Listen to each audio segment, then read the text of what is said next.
La vida es decisión constante y en esa decisión estás solo. Siempre estás solo. Nadie va a poder tomar esa decisión por ti, las consecuencias te las vas a comer tú. Simón Cano Letiec, joven filósofo, dedicado a la divulgación, columnista periodístico y conferencista. Llegamos al mundo, nos encontramos con todo esto y decimos esto es perfecto. Y todo lo que lo ha intentado, lo que lo ha trabajado, lo que hay detrás para haber tenido este estado de las cosas, nos da igual. Esto es un problema muy grande. A vivir en un mundo donde no hay verdades absolutas.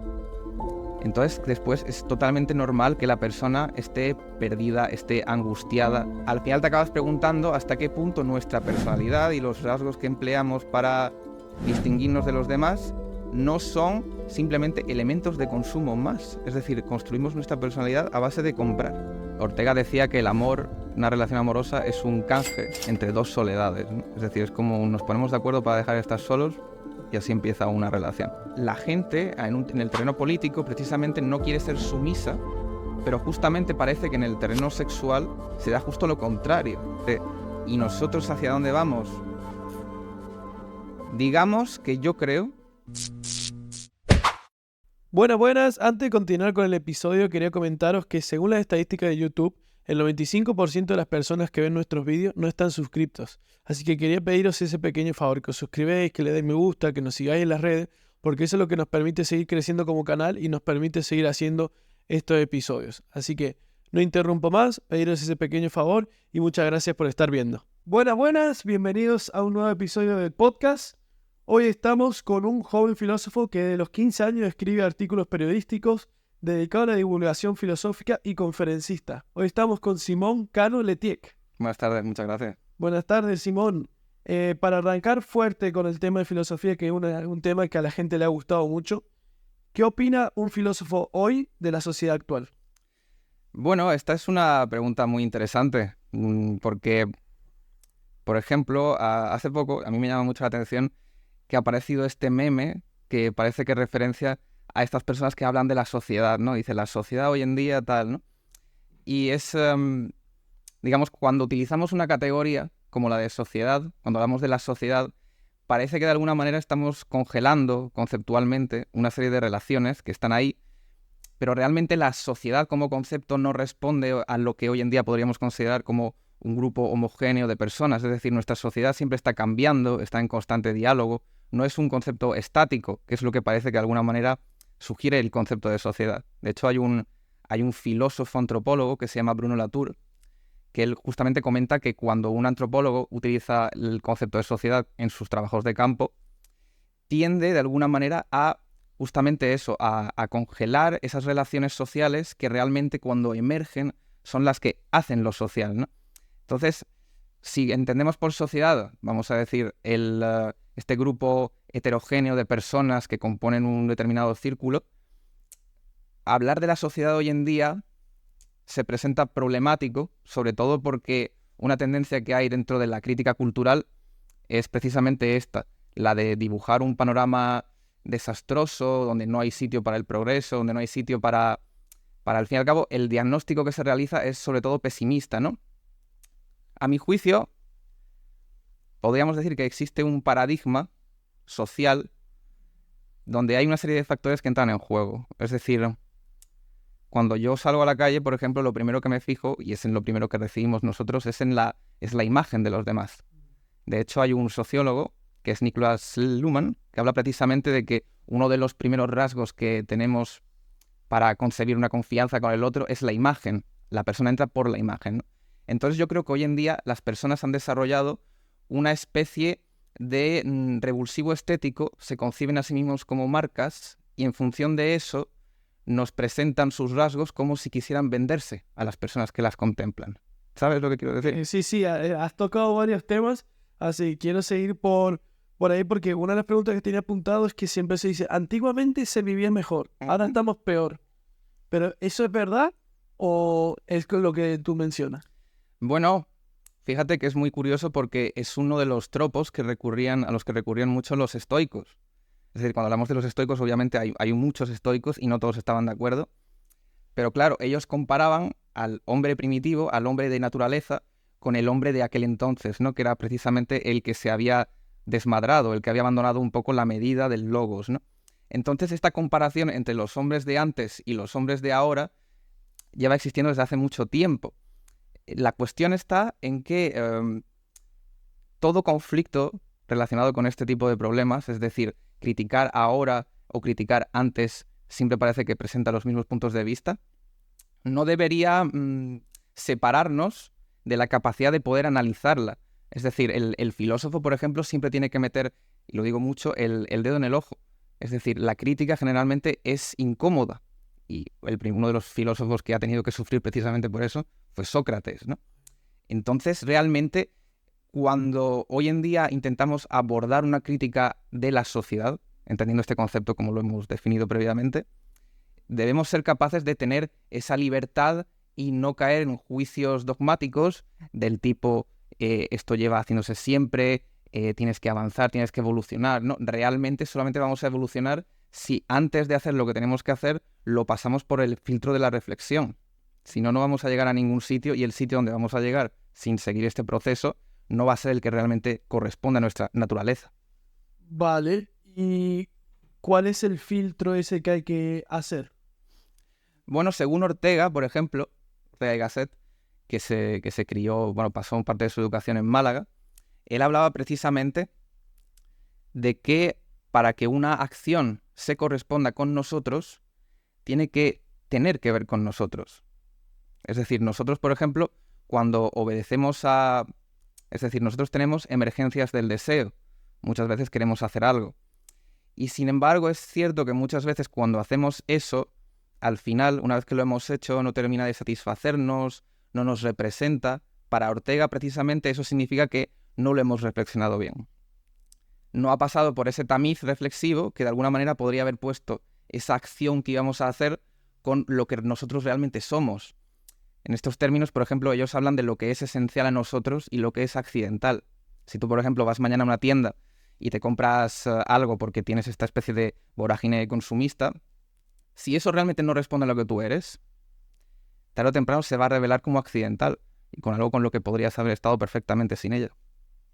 Y, ok, entonces esa ideología que, digamos, que yo hago una acción y me represento, ¿es individual o colectiva?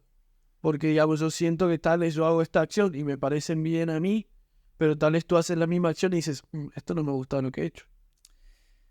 Si lo he entendido bien, tú quieres decir si realmente esto es algo que nos pasa a todos o que le Claro, pasa o sea, a... como digamos, digamos, claro, porque yo, como digo, yo hago esta acción y Ujú. para mí está bien y me siento bien conmigo mismo, Ujú. pero tú haces la misma acción y dices, yo no me siento bien conmigo mismo haciendo esto, ¿no? Como dices tú, tal vez yo me pongo esta camiseta negra y estoy cómodo y tú te pones la camiseta negra y dices, no, esto no va conmigo.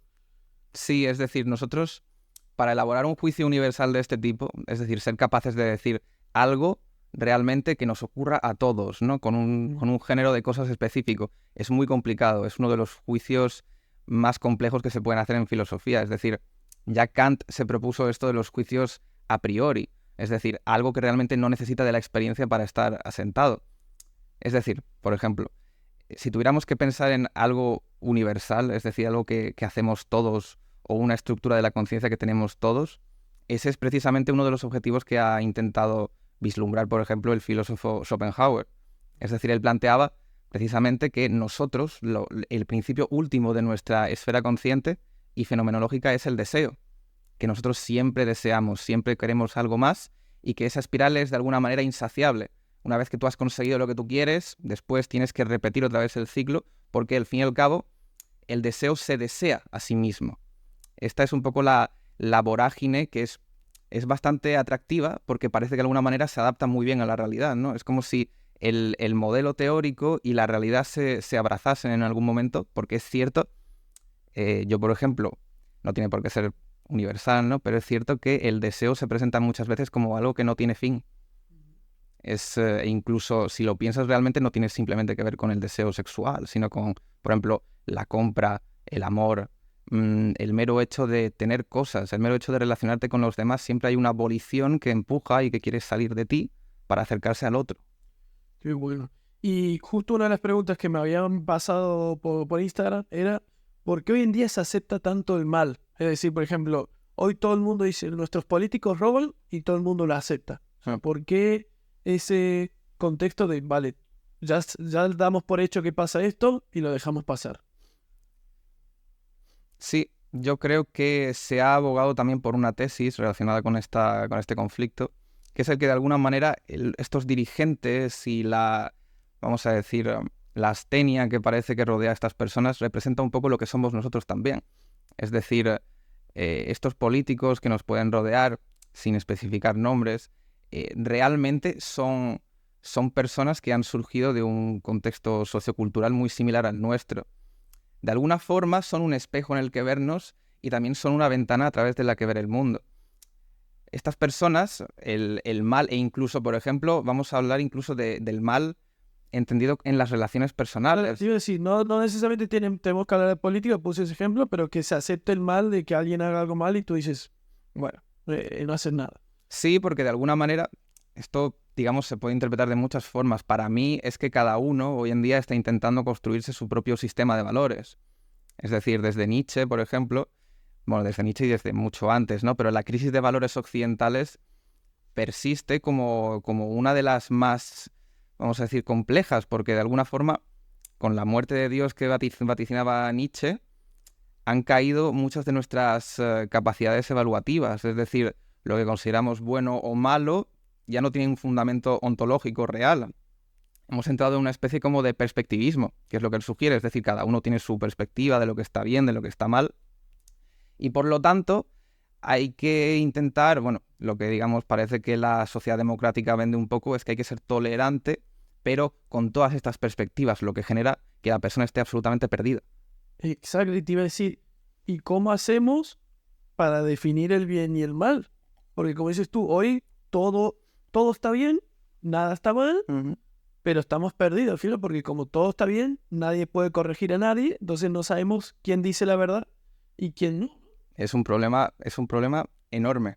Es un problema enorme porque ha reducido, de alguna forma, vamos a decir, los valores morales sustanciales que podía tener el ser humano a algo que se puede contraargumentar. Es decir, ya nada es bueno universalmente, sino que es bueno en un contexto dado. Y realmente el problema es que estamos perdidos en este sentido porque, y era lo que decía Nietzsche, si tú intentas, porque realmente todas nuestras conceptualizaciones identitarias, todo esto realmente viene de la religión. Entonces, si nosotros intentamos sustituir este modelo que ha sido el primigenio y el que nos ha orientado, ¿no? Decía Nietzsche, por ejemplo, que en el momento en el que lo intentes sustituir por otra cosa, vas a ver que no puedes. Y de que esto que estás intentando poner por delante para sustituirlo no va a valer, va a caer por su propio peso. Entonces, realmente lo que estamos intentando es fundar un sistema de valores basado en una sociedad democrática, en el cual pues, se supone que estos valores permiten que la sociedad en su conjunto pueda existir. Lo que pasa es que eso no se traduce en una moral individual. Es decir, tú puedes pensar que la sociedad necesita de todos sus miembros para funcionar, pero realmente entre ellos, realmente son capaces de reproducir esto que se está dando en la sociedad entre ellos, son capaces de ser justos con los demás, son capaces de valorar el conjunto de la sociedad por encima de ellos. Yo creo que no. Yo creo que precisamente pasa lo contrario, que estamos, y este es uno de los diagnósticos que hacen muchos sociólogos, en una sociedad donde el individualismo es cada vez más fuerte, donde la persona es cada vez más egoísta, donde la persona no piensa tanto en los demás, donde esto que parece que antes era muy obvio, es decir, que tiene que haber como una unidad que nos dirija y a la cual tenemos que someternos, no un gobierno, tal, hoy en día realmente no está tan claro. La persona no lo asimila de la misma forma y comparece de una manera totalmente distinta. Es más inconformista. Ok, entonces, digamos, habría que generar más una identidad como provincia o como país para fomentar una mejor convivencia más que el individualismo de que yo no me identifico con esta bandera, yo no me identifico con esto y yo voy por mi cuenta. Esto es lo que decía, esto es un buen tema porque es lo que decía Ortega.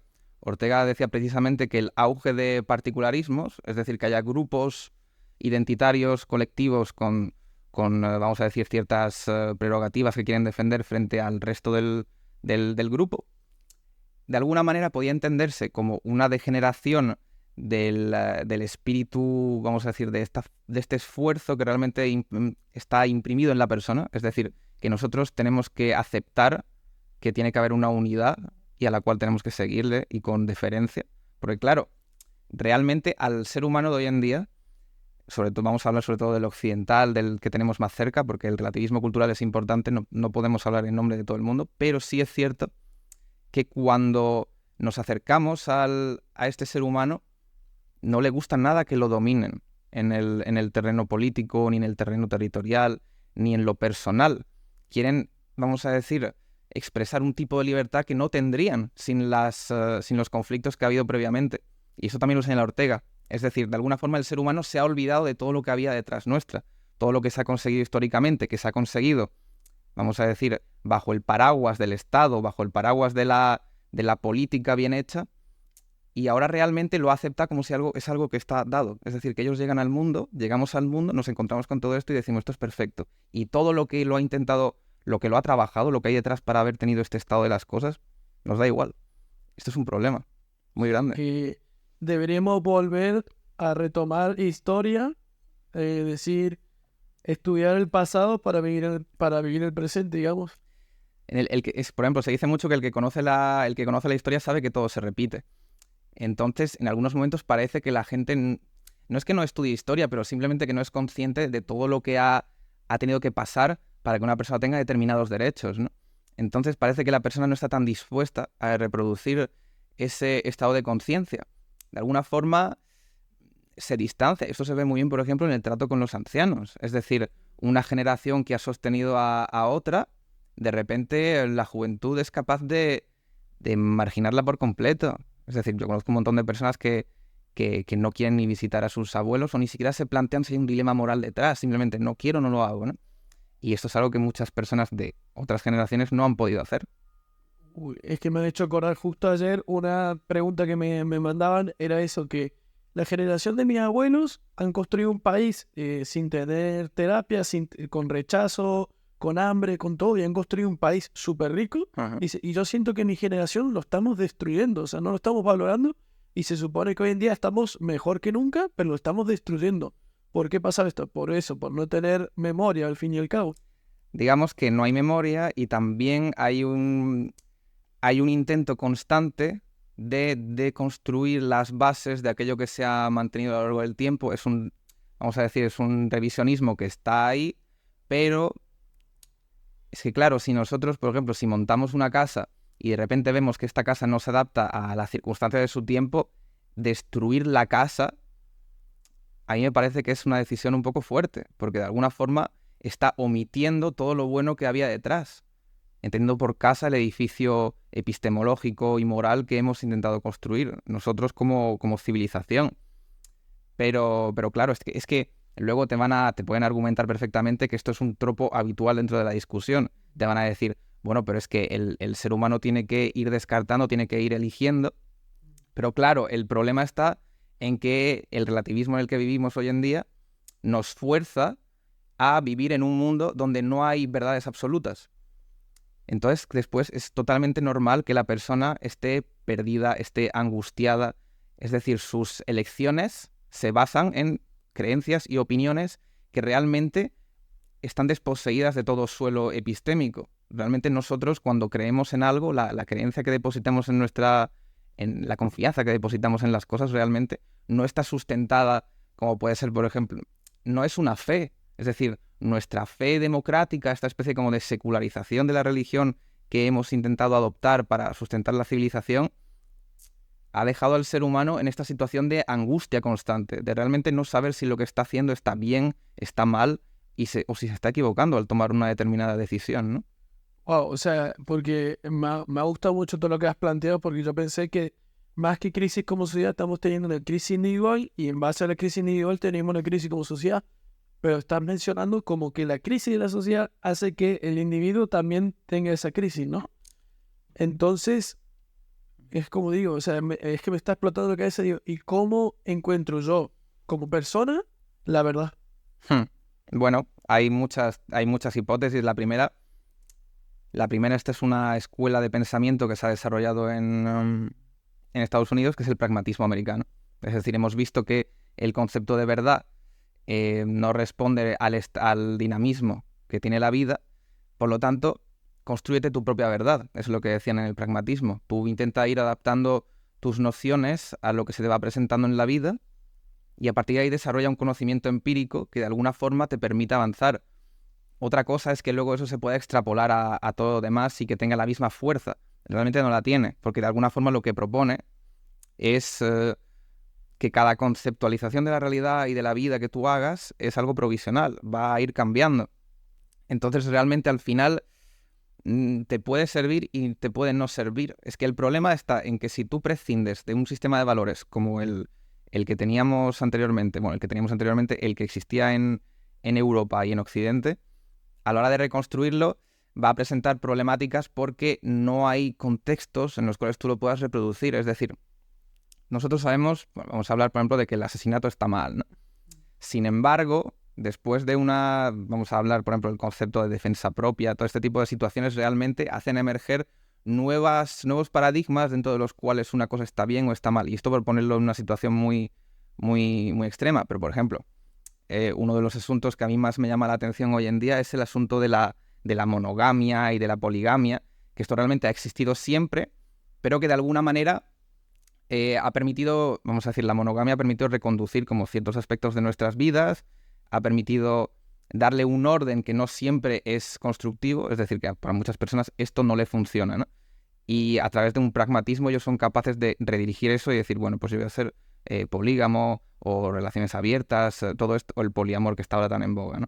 Entonces realmente todas estas situaciones, por ejemplo, ejemplifican muy bien cómo las verdades de este régimen tradicional de pensamiento o no valen o no sirven o se están intentando deconstruir para hallar nuevos significados que se adapten a las necesidades de hoy en día, pero que esto aún así tiene sus problemas.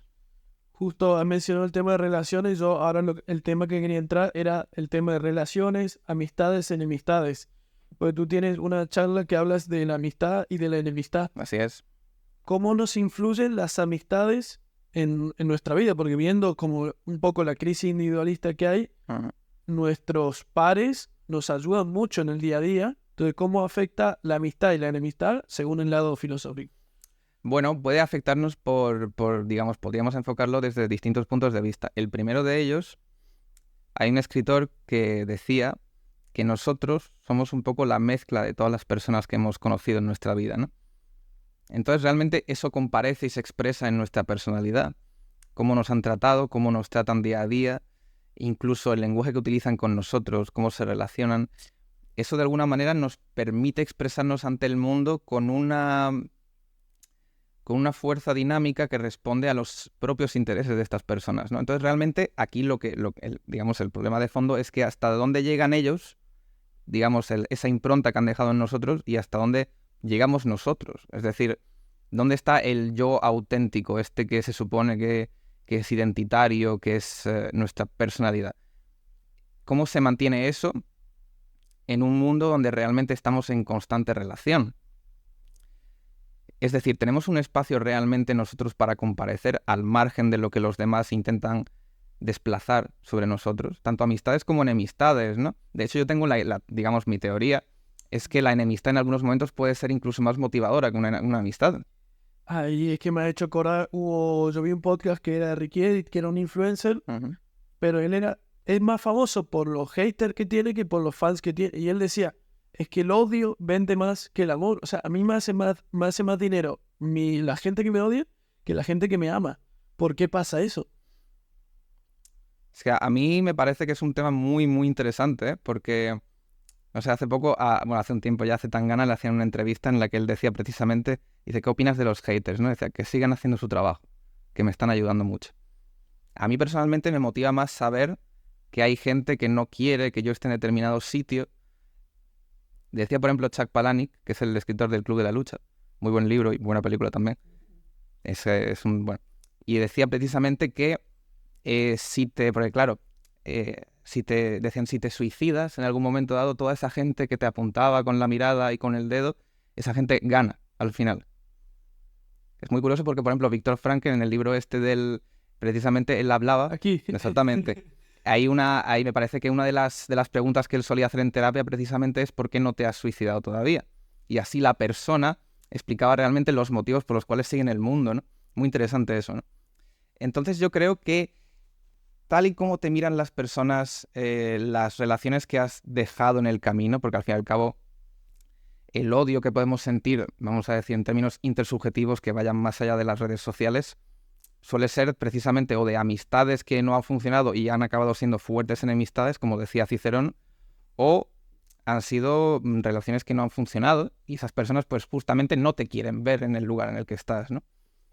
Pero por eso mismo yo creo que es incluso motivador el ver que una persona no te quiere en el sitio donde tú estás y justamente esa persona está demostrando ser justamente lo que era y lo que sigue siendo, ¿no? Entonces la amistad a mí me parece que obviamente es una de las maneras más constructivas de llegar a un lugar. Decía, hay un proverbio africano, me parece que decía que si quieres llegar rápido, que vayas solo, pero si quieres ir lejos, ve acompañado, ¿no? Entonces realmente el estar con otras personas es necesario, siempre. Aristóteles decía que sin los demás no vamos a llegar a ningún sitio y es muy complicado que una estructura organizativa funcione con una sola persona. Y obviamente la amistad es muy necesaria, pero a mí me parece muy interesante enfocar la enemistad como algo muy motivador. Muy bueno, muy bueno. Me está dejando ahí con mucha idea, entonces me está maquinando. Y hay otra cosa que siempre veo mucho en filosofía, en varios canales que yo sigo, y es el tema de la mentira y la verdad. Mucha gente, tú la ves y, por ejemplo, están en relaciones, no solamente de amigos, de relación amorosa, que tú ves que la otra sabe que su pareja le está mintiendo, pero aún así se queda en esa relación.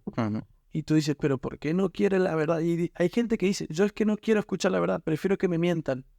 ¿Por qué pasa eso? Bueno, para empezar, la verdad es incómoda.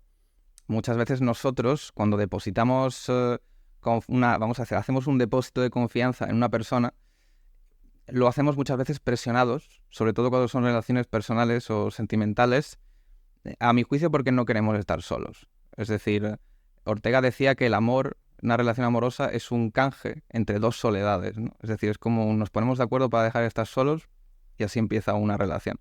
Es una manera un poco, vamos a decir, pesimista de entender el amor, ¿no? Pero justamente hoy en día parece que las faltas de la ausencia de compromiso o la incapacidad de comprometerte con alguien repercute precisamente a través de esto. Es decir, el yo no quiero, y es precisamente un reflejo del problema del individualismo. Yo quiero formar parte de algo más grande que yo sin que pese más que yo. Entonces realmente el compromiso se convierte en un arma de doble filo. Las relaciones, el tema de la verdad, el tema de la mentira, dicen esto de ojos que no ven, corazón que no siente, ¿no? Y cómo de alguna manera la infidelidad se ha convertido también en un tema muy interesante, porque se supone hoy en día que la moral dentro de la pareja es una cosa muy difusa. Realmente hoy en día no está muy claro, bueno, a ver, nunca lo ha estado, pero ahora mismo es un poco el momento que nos toca analizar, ¿no? Hasta dónde llegan los intereses de la pareja como pareja, pero claro, es que en la propia pareja, cuando se tiene que hacer el balance entre lo que quiere una persona y lo que quiere la otra, nunca se puede salir del yo. Siempre se va a ver el problema desde una coyuntura vital personal. Entonces imposibilita mucho el ponerse en la piel del otro, la empatía, que por ejemplo para el filósofo Edmund Husserl, que yo creo que te gustaría, él planteaba precisamente que todo lo que se nos aparece a la conciencia refiere siempre a un yo trascendental. Entonces es muy complicado conocer a otra persona como otra persona, siempre la vas a conocer en referencia a ti. Entonces tú eres el eje de todo y entonces es muy complicado que tú te puedas desprender de ese yo, que eres tú, que es el eje de todo el mundo y todo lo que te rodea, ¿no? Has tocado un tema que a mí es lo que siempre hablo, que me está chocando mucho, que veo en los jóvenes, ese miedo a estar solo, que se ponen en pareja y tú lo ves y dices, pero es que estás con esta persona porque tienes miedo a estar solo, porque hay infidelidades, hay cero química, tal vez ni pasan tiempo juntos, pero están en pareja. Y como tú lo ves y estás soltero, no, yo estoy en pareja, no estoy soltero. Y como que el de estar soltero los ofende. ¿Por qué está pasando eso? Y es que a mí eso es algo que me está chocando muchísimo en los jóvenes. Sí, yo lo comprendo. Además, fíjate que yo creo que cuando uno está en pareja, también cree de alguna forma que se convierte en un producto más, vamos a decir, un mejor producto. Es decir, cuando tú estás en pareja, de alguna manera, estéticamente, y esto es una cosa también que podemos volver más tarde en la estética, de alguna forma parece que la marca está consiguiendo sus objetivos. Tú como marca estás consiguiendo uno de los rasgos distintivos de la sociedad contemporánea, que es el éxito sexual.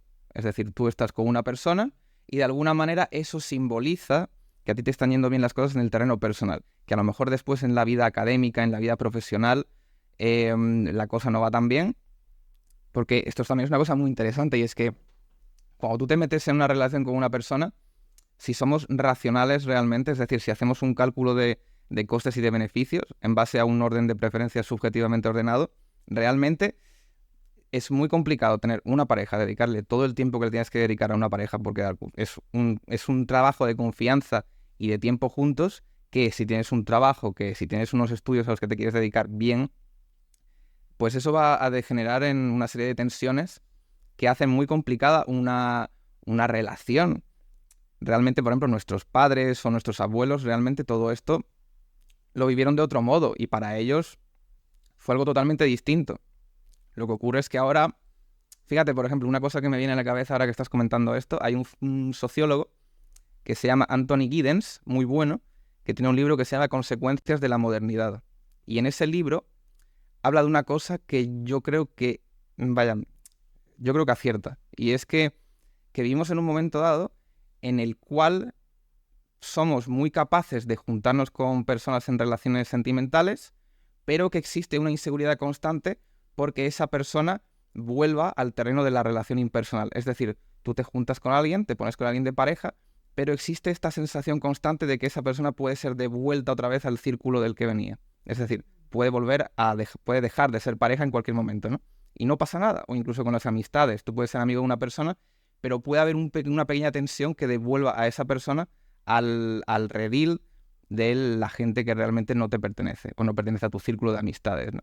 Es decir, siempre hay un constante rifirrafe entre gente que puede pertenecer a nuestra esfera de confianza, pero que puede ser devuelta otra vez al terreno de la desconfianza. Son relaciones fluidas, ¿no? O líquidas, que es un poco el adjetivo que hoy gusta tanto.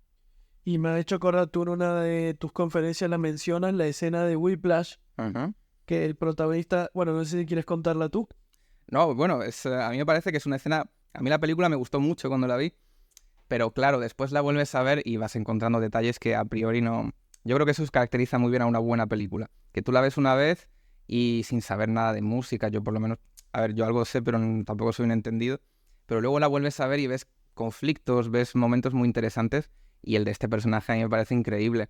Como este personaje que quiere ser uno de los grandes, quiere pasar a la historia como músico, y que se da cuenta de que a su juicio está perdiendo el tiempo con una relación que le quita precisamente ese tiempo que le podría dedicar a ensayar, y ve que esto de alguna forma le resta, entonces decide cortar con su novia. A mí me parece, no estoy diciendo que sea un ejemplo a seguir, ni mucho menos, pero sí que veo que ahí una persona está tomando sus propias decisiones. Y algo que tú, por ejemplo, tú has comentado antes, que es esta sensación de no querer estar solos, porque justamente este hombre elige estar solo para poder dedicarse a lo que él quiere, ¿no? Y lo que él necesita. E incluso una de las opciones es que a largo plazo, porque en la escena él mismo dice que, cuando está rompiendo con ella, que a largo plazo, si siguen juntos, ella va a acabar siendo una infeliz, porque va a ver que eso va a degenerar en una relación donde no le puede dedicar el tiempo que ella necesita. Es un tipo de situación complicada. También es un poco este conflicto de somos capaces realmente de abandonar lo que queremos nosotros para formar parte de algo mayor, que es una relación, tener hijos, ¿no? Es un conflicto y la gente cada vez lo omite más, ¿no? Pero bueno, a mí me encanta esa escena y la película me parece increíble. Y ahí creo que con el tema que quiero tocar ahora es el sentido de la vida, que por eso tenía el libro aquí, En busca del sentido de Víctor Frank, que me parece un libro increíble para leer. Porque ponían ayer, ¿crees que se puede vivir sin sentido, sin una meta, sin un sentido de vida? Y si se puede vivir, ¿se puede ser feliz sin meta en la vida? Decía Nietzsche que cuando tú tienes un porqué en la vida es muy fácil encontrar el cómo. Yo, por ejemplo, fíjate, yo he pasado por momentos en mi vida en los cuales no tenía muy claro lo que quería hacer, estaba perdido y tal. Pero siempre ha habido como dos cosas que han mantenido vamos a decir, el rumbo de la vida encaminado. Uno ha sido el ser capaz de renunciar a cosas que tú quieres hacer para poder hacer otras. Y muchas veces estas otras no las quieres hacer. Es decir, por ejemplo, para Ortega, el esfuerzo y que una acción sea acción generalmente implica que estás haciendo algo que no quieres hacer. Y esto es una cosa que hoy en día yo creo que se pierde un poco. Es decir, ser capaces de hacer cosas que no queremos. Es que si las cosas fueran fáciles, todo el mundo querría hacerlas. Lo difícil, precisamente, nadie lo quiere hacer. Y el otro factor yo creo que es la ambición. Y esto es otra cosa también que se pierde mucho. Hay una escena de una película de Tarantino que se llama Jackie Brown, que es una de las así las menos conocidas. Y en esta escena hay un personaje que le dice a otro que deje de drogarse porque al final eso le va a acabar quitando la ambición, ¿no? Realmente la cuestión de la sumisión en la modernidad, es decir, esto de que realmente la gente no quiere someterse al Estado, pero hay otro tipo de situaciones en las que no les importa tanto someterse, como por ejemplo a lo mejor en el terreno sexual, yo creo que expresa precisamente esta tensión que hay entre el querer hacer algo en la vida, pero el no ser capaz de renunciar a todo lo que uno quiere.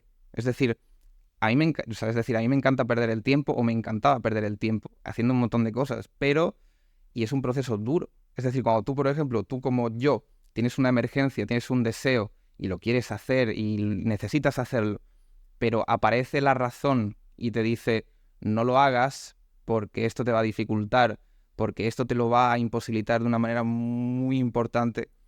No hacerlo es complicado, pero es que tienes que tomar esa decisión tú solo. De hecho, es un poco lo que dice Kierkegaard, y en relación al sentido de la vida es decisión constante, y en esa decisión estás solo.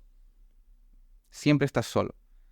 Nadie va a poder tomar esa decisión por ti, las consecuencias te las vas a comer tú.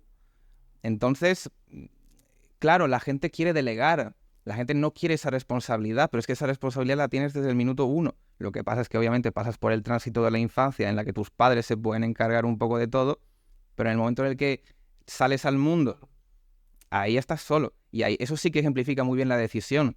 Y muchas de esas decisiones, algunas de ellas, van a cambiar el futuro de tu vida.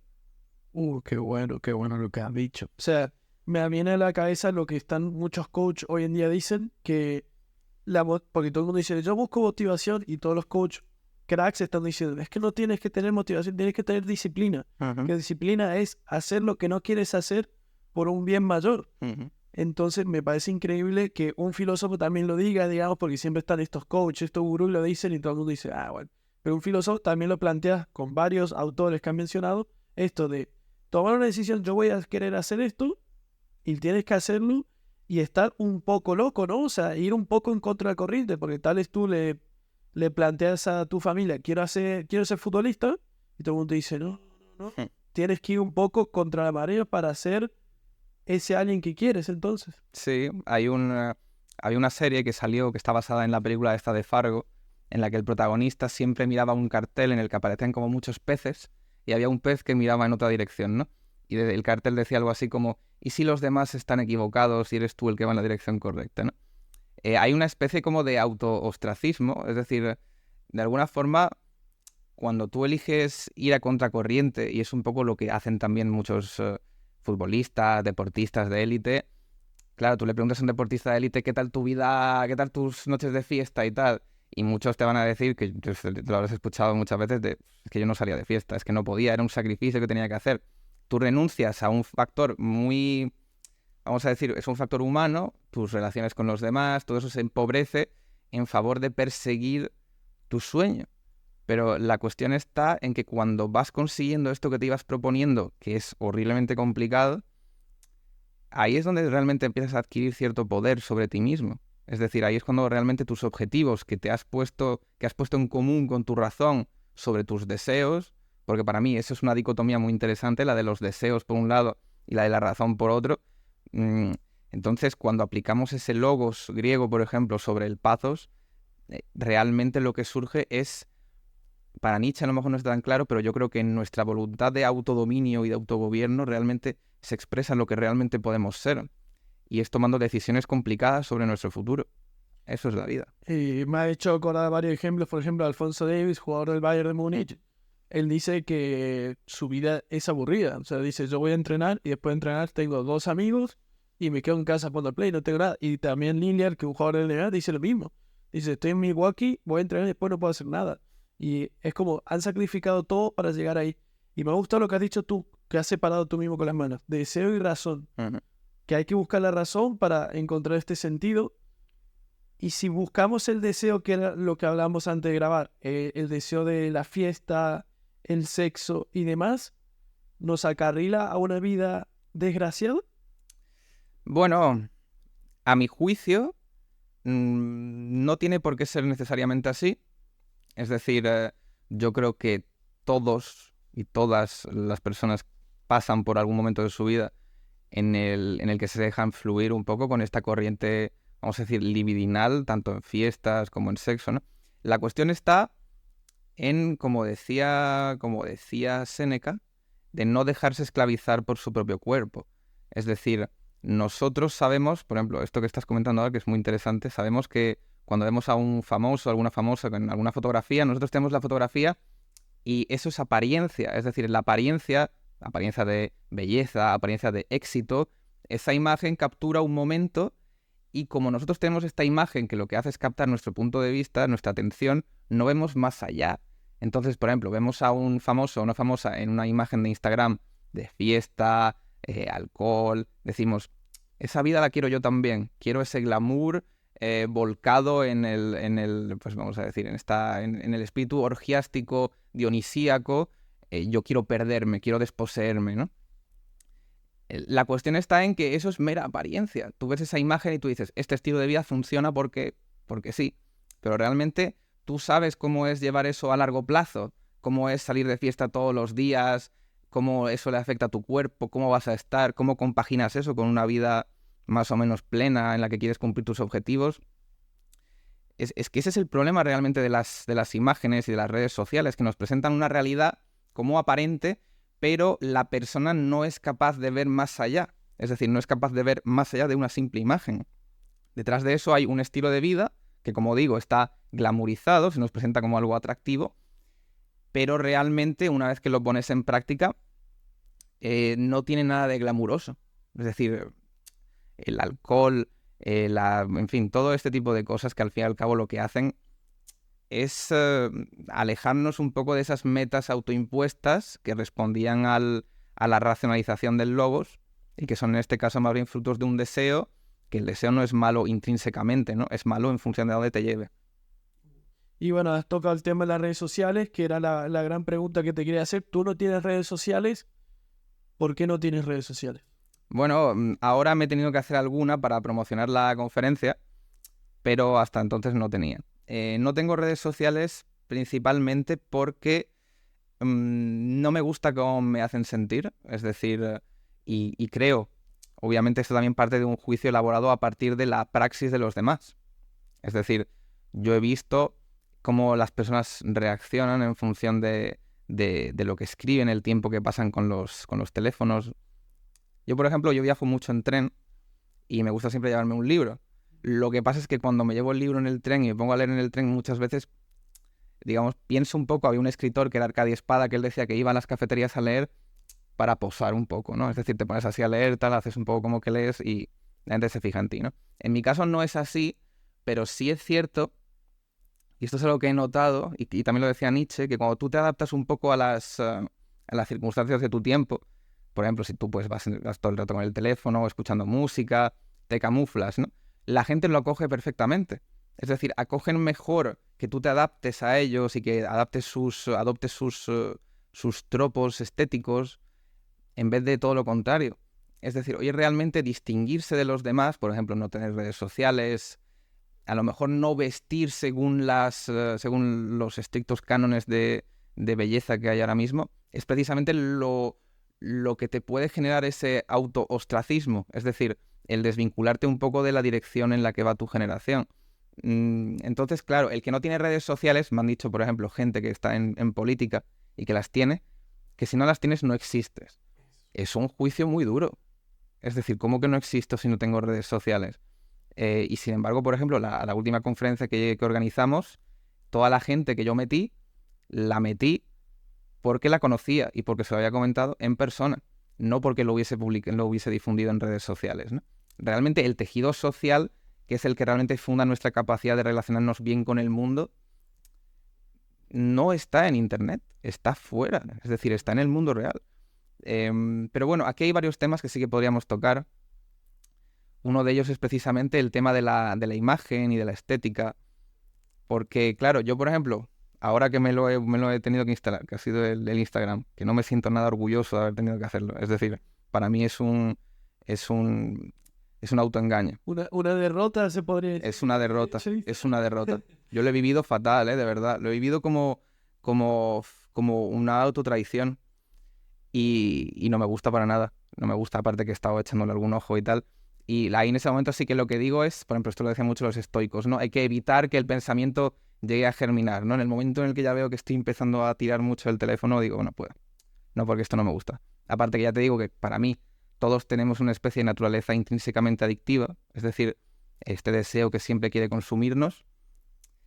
Pues entonces, claro, tú ves imágenes, ¿no? Y esto que comentábamos fuera de cámaras, que realmente nos bombardean, pero nos bombardean con estéticas, con formas de pensar, estilos de vida, y realmente eso se queda en nosotros. Y hay un momento dado en el que tú dices, bueno, esto puede tener algo de aprovechable, pero en general no. En general todo lo que estoy viendo es muy homogéneo y este es uno de los grandes problemas, ¿no? La homogeneización de la expresión cultural, es decir, todo el mundo viste igual. Una cosa que me llama la atención, por ejemplo, es el movimiento punk, el original realmente. Tú ahí sí que ves cierta reivindicación en la estética. Sin embargo, hoy en día realmente esa estética, que hoy en día vamos a decir que se ha proliferado, que ya no es punk porque no hay reivindicación política detrás. Ahora es más bien una estética visualmente llamativa, es decir, pelos de colores, peinados, pero realmente todo esto ya no responde tanto a esa intención intrínseca que era la que acompañaba al movimiento. Ahora realmente, por ejemplo, esto lo comentaba yo en uno de mis vídeos, yo no tengo ningún tatuaje, pero vaya que no tengo ningún problema con ellos, pero sí que es cierto que digamos, hoy en día es muy complicado. Hace poco salió una estadística como de un 60-70% de personas que están tatuadas en España, ¿no? Y hay un momento dado en el que tú te planteas realmente que el sentido del tatuaje, es decir, esta especie como de volcado místico representativo que tenían originalmente, o incluso en la antigua Grecia, que se esclavizaban a los esclavos, se los tatuaba para indicar a quién pertenecían, hoy en día es como que se ha desposeído por completo de su sentido original y ahora pasa a ser un elemento estético más que tiene un significado para la persona, pero es que lo más preocupante de todo es que ha sido absolutamente imbuido por el capitalismo. Es decir, ahora mismo un tatuaje es un elemento más dentro de una ruta de mercado. Entonces, claro, al final te acabas preguntando hasta qué punto nuestra personalidad y los rasgos que empleamos para distinguirnos de los demás no son simplemente elementos de consumo más. Es decir, construimos nuestra personalidad a base de comprar. Qué bueno. En las redes sociales has tocado todo lo que quería tocar. Eso, yo por ejemplo hablo mucho con mis amigos que lo he dicho. A veces me dan ganas de eliminarme las redes porque digo, es que es media hora en el móvil y me bombardea con tantas cosas que mi cabeza va.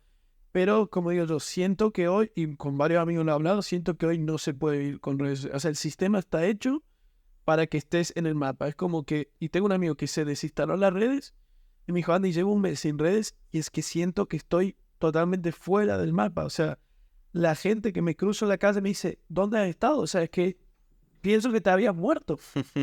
Y es porque has dejado de usar las redes. Entonces, es como que siento yo ese FOMO de estar como en la ola y no tener las redes sociales muy complicado. Y el segundo, que es lo que quería tocar ahora, es el tema del consumismo. O sea, hablamos de que tenemos personalidad, como dices tú, de me hago un tatú por mi personalidad o me hago este estilo de ropa, pero al final, en un lapso de tiempo corto, de la nada todo el mundo tiene ese estilo porque se ve que es lo que pregona en las redes sociales.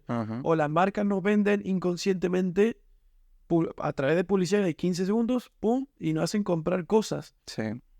¿Cómo frenamos ese consumismo o cómo hace la filosofía para entender ese consumismo de tengo que comprar esto porque si no, no estoy dentro de la sociedad?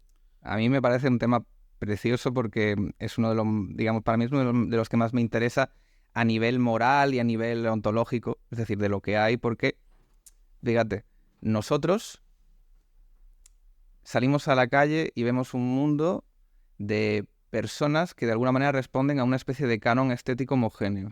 Es decir, yo veo peinados, veo caras, tal, ¿no? Entonces, realmente, eso no tiene por qué significar que la persona que hay detrás sea, es decir, no haya por qué tenerla en consideración. Al contrario, yo creo que una persona no tiene que ser juzgada por su estética, pero sí que es cierto que de alguna forma, cuando uno se deja dominar por su propia estética, entonces se convierte en una herramienta de mercado más. Al principio, por ejemplo, hablábamos de que la persona ya parece que va un poco por la vida intentando venderse. Y esto no, a ver, es lógico en cierta manera porque entramos en esta espiral del deseo, queremos gustar. De hecho, esto es una cosa muy interesante porque ya se lleva arrastrando esta cuestión de nosotros somos un yo, pero necesitamos a otro que nos valore. Es muy complicado obtener valoración por parte de nuestro propio yo.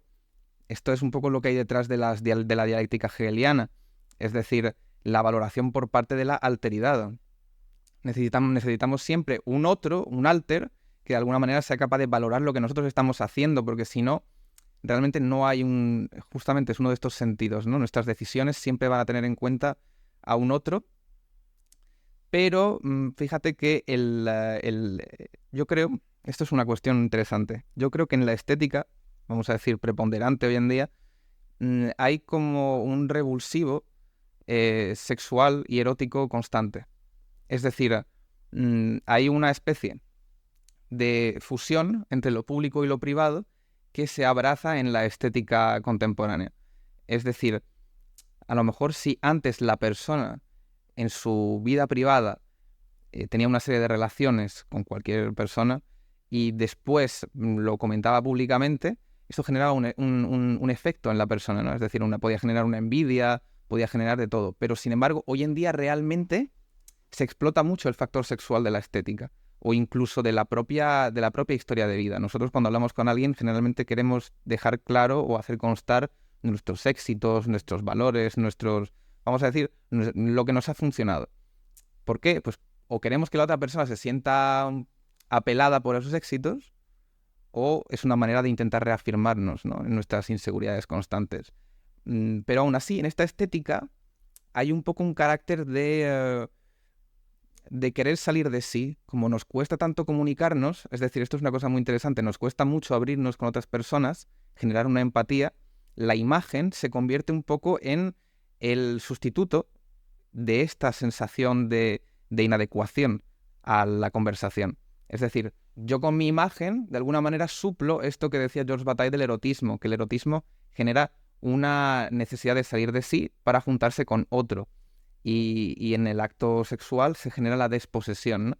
Yo creo que la estética de alguna manera es una invitación a esto, es una invitación a juntarse que no puede darse en la conversación porque nos cuesta mucho encontrar un punto de conexión con el otro que no esté envenenado por nuestros propios intereses. Hoy en día, a ver, es decir, los rituales de, vamos a decir, apareamiento modernos, ¿no?, generalmente parten de esto, pero las conversaciones realmente están dirigidas en función del interés.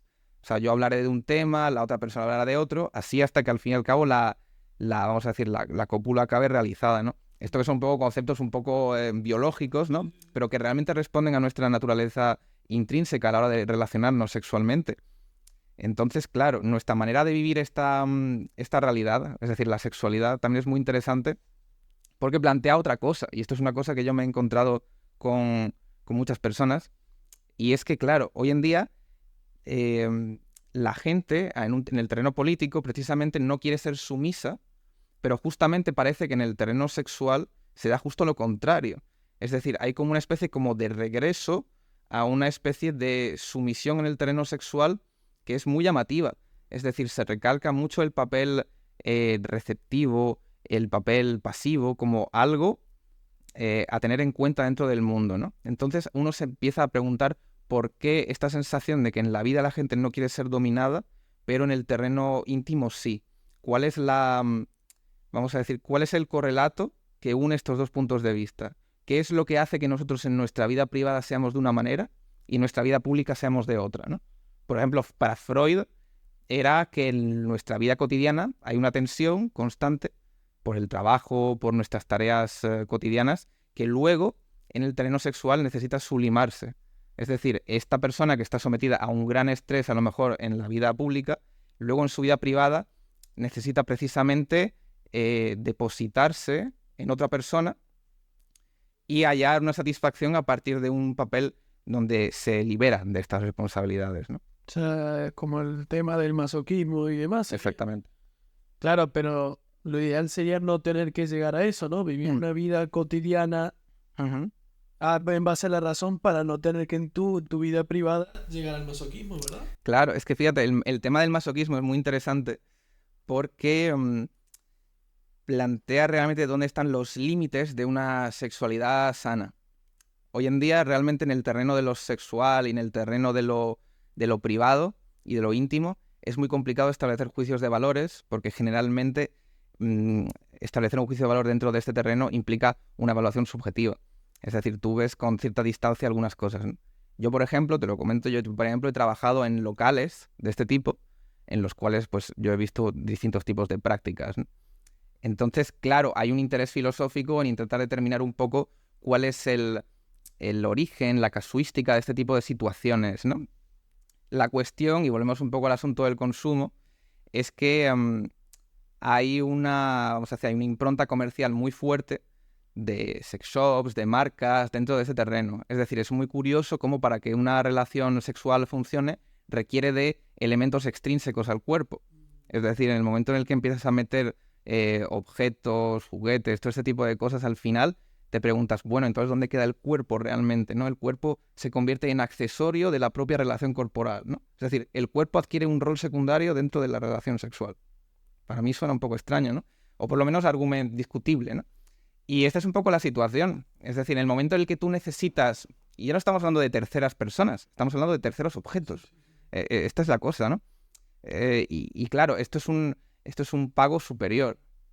Entonces, claro, todo este tipo de situaciones, vamos a llamarlo rutas de mercado, vamos a llamarlo rituales de comercialización, de alguna manera hacen que nuestras relaciones con los demás estén constantemente dependiendo de este tipo de objetos, este tipo de enriquecimientos por parte de determinados sectores que de alguna manera aprovechan la intimidad de la persona para proyectar una serie vamos a decir, de consumiciones, porque al fin y al cabo es lo que son.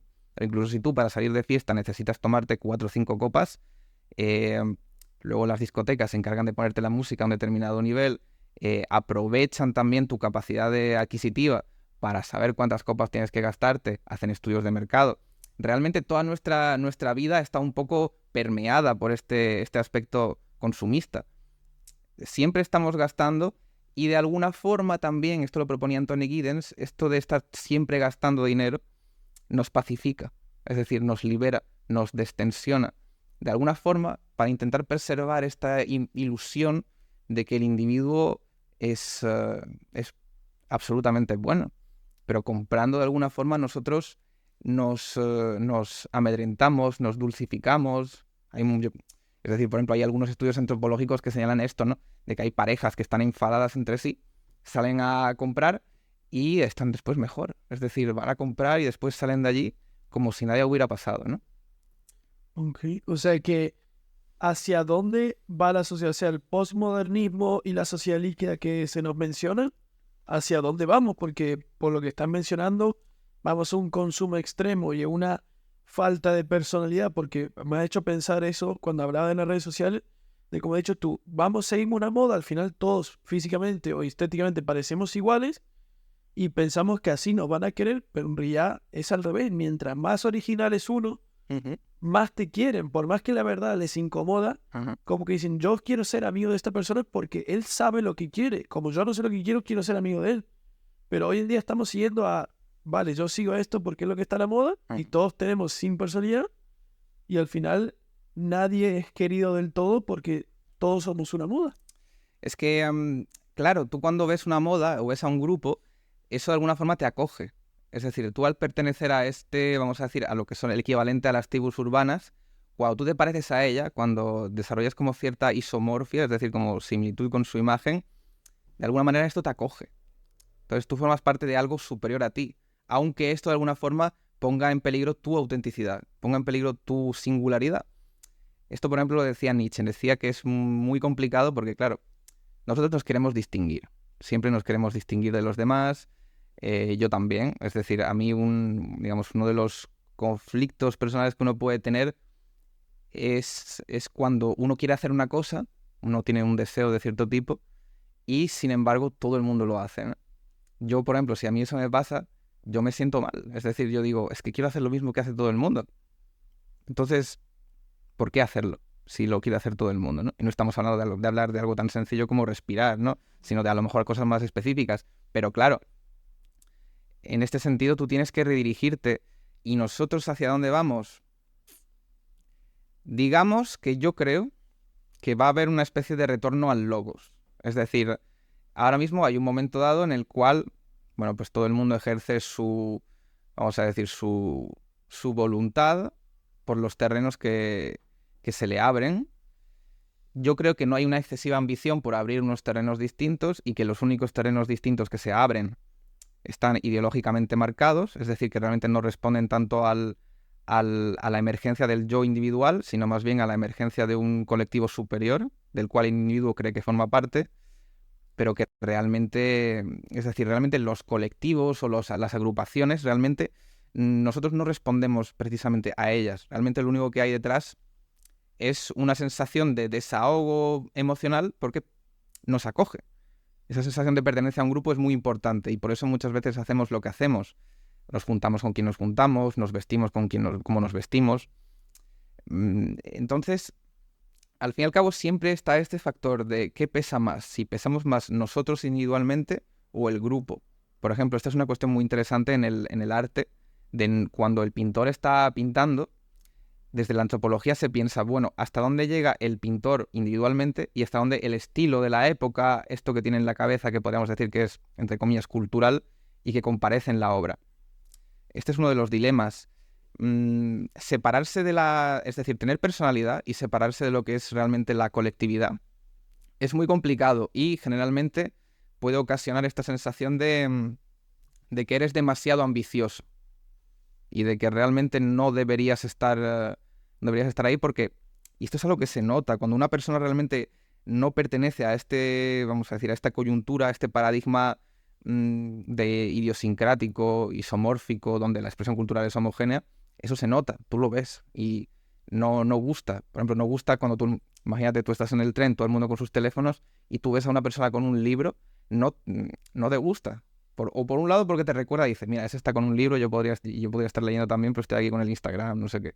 Este tipo de situaciones al final generan o repercuten, reincide en una especie de envidia sistemática, que esto también, por ejemplo, ocurre mucho con el tema de los famosos, ¿no? Es decir, nosotros cuando estamos contemplando a alguien que ha tenido éxito en su vida, hoy en día se suele decir mucho esto de, bueno, es que ha tenido suerte, ha tenido un padrino que lo ha llevado hasta allí, pero realmente seguramente ha habido mucho esfuerzo. Y esto lo decía, hay un libro de un sociólogo que se llama Erving Goffman, que se llama La presentación de la persona en la vida cotidiana. Precisamente uno de los rasgos del éxito para él es no mostrar lo que hay detrás. Tú ves a una persona en vamos a decir, una situación privilegiada, pero él se va a encargar de que tú realmente no puedas ver todo lo que hay detrás y todo lo que ha hecho, ¿no? Es decir, tú cuando presentas una situación al mundo, para que esa situación funcione, tú no puedes presentar todo lo que hay detrás, porque de alguna manera rompes el secreto. Había un ponente que decía esta polémica frase, ¿no? Que decía que el éxito es como una persona embarazada. Decía, todo el mundo se alegra porque lo estés, pero nadie quiere saber con cuántas has estado, ¿no? Con cuántas personas has estado, ¿no? Porque precisamente de alguna forma la magia del éxito es que la persona está ahí. Nadie quiere saber tampoco cuántas veces ha llorado por estar ahí, en los momentos en los que ha sufrido para estar ahí. Pero, claro, esta es la sensación de apariencia. La gente quiere ser famosa, la gente quiere llegar a un sitio, pero ¿están realmente dispuestos a todo el sacrificio que conlleva? Es decir, ¿se creen que llegar a un sitio y una estabilidad emocional y económica no requiere algún tipo de sacrificio, de renunciar a fiestas, de renunciar a relaciones, a amistades? Entonces la gente tiene que ser capaz de ir más allá del fenómeno y ser capaz de presentificarse lo que hay detrás. como lo que ocurre en Instagram, ¿no? Y me ha hecho pensar lo que se dice, ¿no? De todos quieren la meta y hay muchas veces que cuando llegan allí se dan cuenta que no era para tanto Ajá. y muchos los que están arriba ya te dicen, hey, disfruta el proceso porque una vez que llegas te das cuenta que no era para tanto. O sea que hay que cuidar un poco, en definitiva, lo que vemos en las redes, pero tú estás en contra de que se use las redes o tú dices, tú puedes estar en las redes, pero hay que tener cuidado. Bueno, yo en este sentido soy un poco dogmático. Es decir, yo estoy, por ejemplo, realmente redes sociales es todo este tejido intersubjetivo que podemos establecer con personas. De modo que redes sociales en términos, vamos a decir, físicos, no tengo ningún problema, porque obviamente es nuestra manera de relacionarnos. Pero redes sociales virtuales, como son Instagram, como son... A WhatsApp no lo vamos a meter en el saco porque es un servicio de mensajería, ¿no? Pero al fin y al cabo, sí, a mí las redes sociales me parece que nos han sometido a una...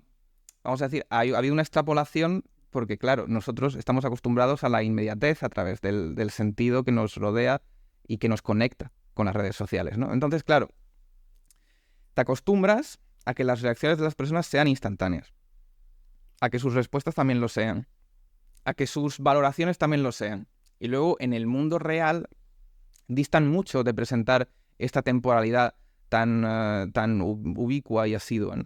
Entonces, claro, nosotros cuando nos relacionamos con las personas tendemos a extrapolar los vínculos que nos conectan con las redes sociales hacia ellas, ¿no? Esto, por ejemplo, se ve muy bien, por ejemplo, que no se habla tanto, ¿no? Pero el tema de las relaciones de las aplicaciones para ligar, ¿no? Y todo esto, ¿no?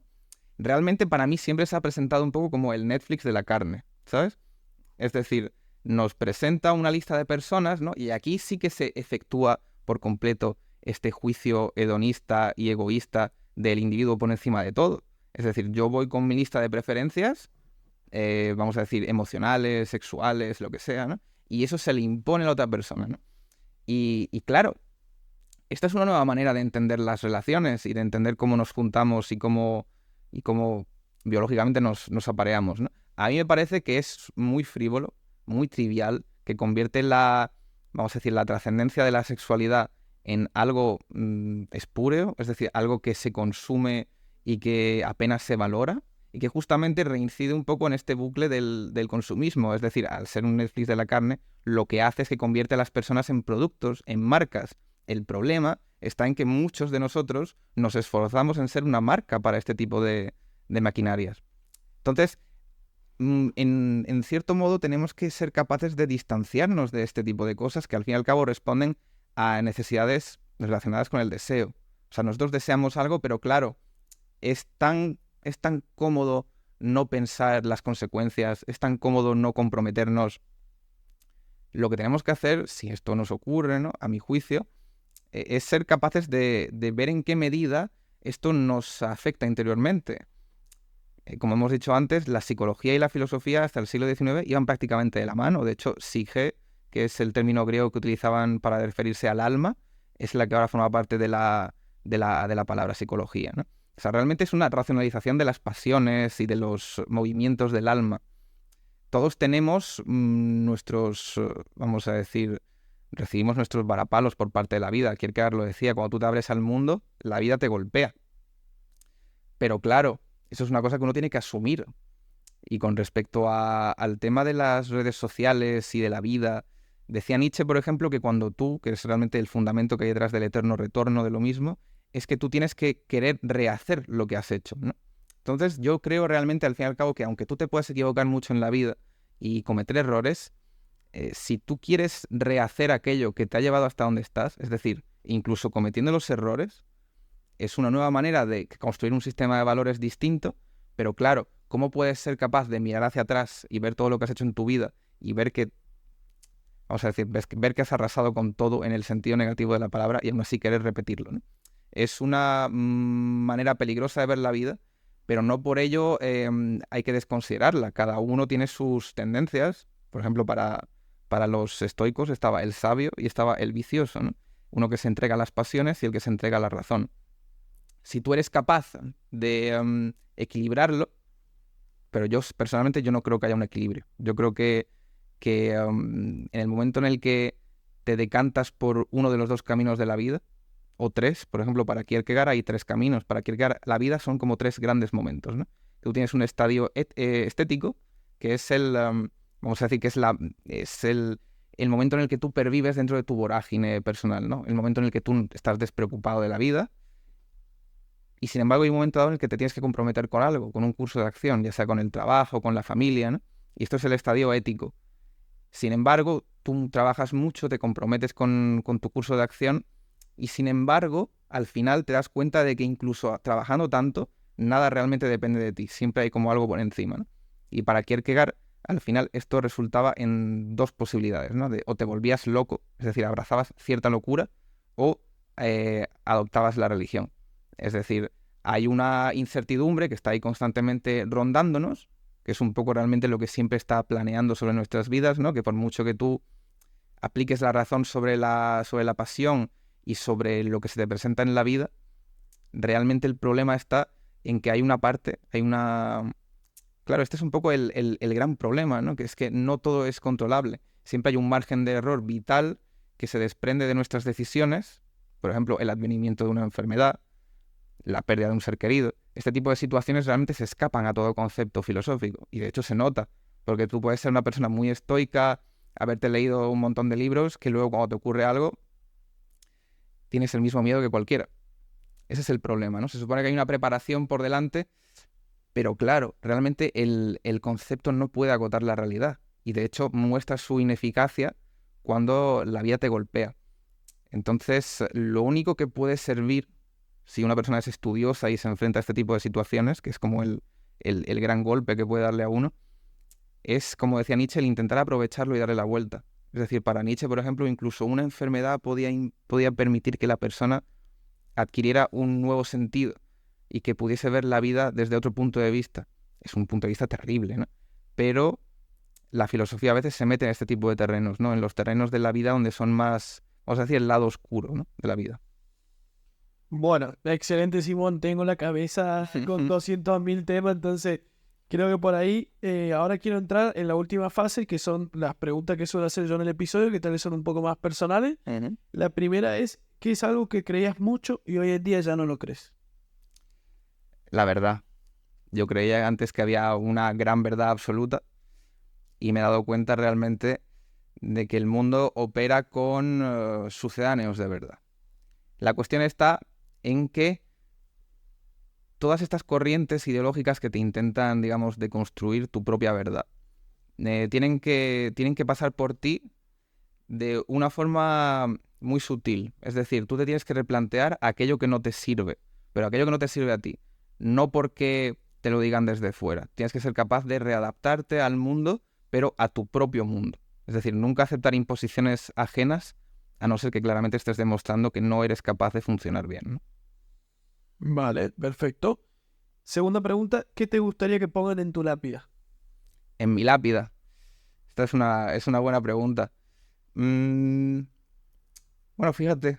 Mira, yo esto lo voy a compartir contigo porque yo creo que es interesante. A mí siempre me ha gustado. Esto pasa por el hecho de que yo, por ejemplo, no querría ser enterrado, ¿no? Yo siempre he pensado que si en algún momento yo tuviera como algún tipo de enfermedad terminal o algo así, ¿no? Y yo quisiera ponerle término a mi vida, a mí me gustan mucho los tiburones, ¿no? Entonces hay unas relaciones totémicas muy interesantes entre algunas tribus de Sudamérica con los tiburones, ¿no? Y es muy interesante cómo ellos piensan que una muerte prematura o cualquier tipo de muerte realmente genera un efecto que rompe la armonía del grupo, ¿no?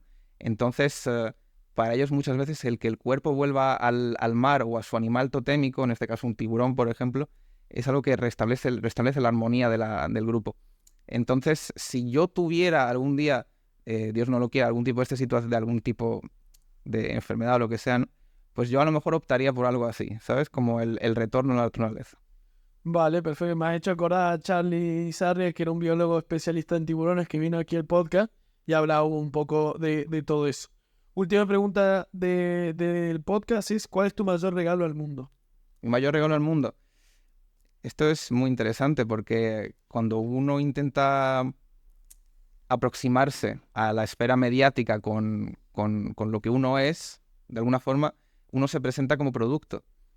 Entonces, sería muy presuntuoso decir que el mayor regalo al mundo que puedo dar soy yo, pero realmente hay un discurso y hay un potencial de realización que yo espero poder ejecutar y que de alguna manera es vamos a decir, el concepto de fama de los griegos, que es este de lo que se dice de uno. Yo realmente querría que mi mayor regalo fuera aquello que se puede decir de mí y que realmente responde a lo que yo soy. Muy bueno, yo comparto más o menos. Y por última una temática que incorporó nueva es que el último invitado escribe una pregunta para el próximo invitado sin saber quién es. Entonces y lo gracioso es que yo no he visto la pregunta. Entonces, es sorpresa como tú. Vale, ok. Me gusta mucho, ya entiendo por qué la pregunta. Vino Pablo, el psicólogo, y la pregunta que pone ella es, ¿cómo estás? Entre paréntesis, de verdad. Otro paréntesis, no vale bien o mal. ¿Cómo estás, Simón Cano? Está bien preguntada porque para mí esa pregunta no se puede responder con un bien o mal. Por ejemplo, para Heidegger era la gran pregunta. Cuando a uno le preguntan cómo está, se abre un espectro de posibles respuestas que puede ser abrumadora, porque, claro, se limita únicamente a una cesión protocolaria en la cual simplemente se espera que la otra persona abra el terreno para otra conversación, o realmente se espera que aperture algo distinto y que aperture realmente esa emergencia del yo por salir. En este caso, ¿cómo estoy yo? Estoy en un momento de mi vida en el que estoy consiguiendo muchas cosas que yo quería y que de alguna manera dibujan el terreno de lo profesional y de lo académico como algo que quiero recorrer, pero que sin embargo en el terreno emocional está ahí complicada la cosa. O sea, estás tomando el timón de tu vida y estás encarrilando.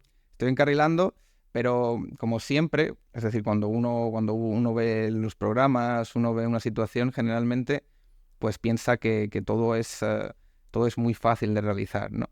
Pero realmente el trabajo que hay detrás es algo que yo creo que la mayoría no querrían hacer. Ahí va. Bueno, es que me ha gustado mucho la pregunta. Te doy aquí para que escribas tu pregunta al próximo invitado sin saber quién es. O sea, que puedes hacerle una pregunta totalmente random al final. Wow. Así que tómate tu tiempo. A mí me ha gustado mucho la pregunta de Paula porque es que lo que hablamos, lo que has dicho tú, de muchas veces decimos, ¿cómo estás? Pero en realidad no queremos escuchar la respuesta. Claro. Es como, si me dices que está mal y me cuentas su problema, yo lo voy a tener que ayudar. Y a veces como, ¿cómo estás? Bien, tú bien. Y sigues caminando y es como, vale, que al final lo hemos actuado un poco. Así que me ha gustado mucho la pregunta de Paula y de lo que venimos hablando el otro día. Pues justamente a raíz de esto se me ha ocurrido una pregunta, no te la voy a decir obviamente. No me lo digas porque la verdad que me gusta que me coja a mí también de sorpresa cuando abro el cuaderno. Te advierto que es una pregunta fuerte. No es del terreno. Mejor. Es que yo tampoco sé quién puede ser el próximo invitado, así que va a ser más divertido porque nadie va a saber. Me parece una buena iniciativa, ¿eh? Me parece interesante porque Sí. juega un poco con la incertidumbre de la personalidad que va a tener que responderla, ¿no? Exacto, vi la idea y me encantó. Dije, lo voy a sumar al podcast porque, como dices tú, como no sabes a quién le estás preguntando, a veces puedes preguntarle algo totalmente súper incómodo y la otra persona es como, y yo mismo me encanta ver la sorpresa porque es como, yo tampoco esperaba esta pregunta, pero ya estamos al aire, ya estamos, bailemos. Simón, me ha encantado, has tocado muchos temas, has nombrado mucho autor, se nota que sabes un montón, porque cada argumento que dabas mencionabas a un autor, pero yo tengo la cabeza como boom, bombeada, dije, vamos a frenar aquí, porque si seguimos hablando la gente va a necesitar 3 días para ver el episodio. Así que muchísimas gracias por venir, me ha encantado charlar contigo. No, a ti la verdad es que a mí me ha parecido una iniciativa estupenda. Yo me he sentido muy cómodo, la verdad, hablando contigo. Y yo soy consciente de que muchas de estas explicaciones, de estos conceptos y nociones, algunas son un poco, pueden ser abstractas, ¿no? Pero sin embargo yo sí que pienso que como se relacionan con nuestra experiencia cotidiana, de alguna manera permiten anclarse en algo que casi todos podemos vivir, ¿no? Y es en estas sensaciones que parece que abundan en la sociedad contemporánea. Perfecto. Muchas gracias. Muchas gracias a ti.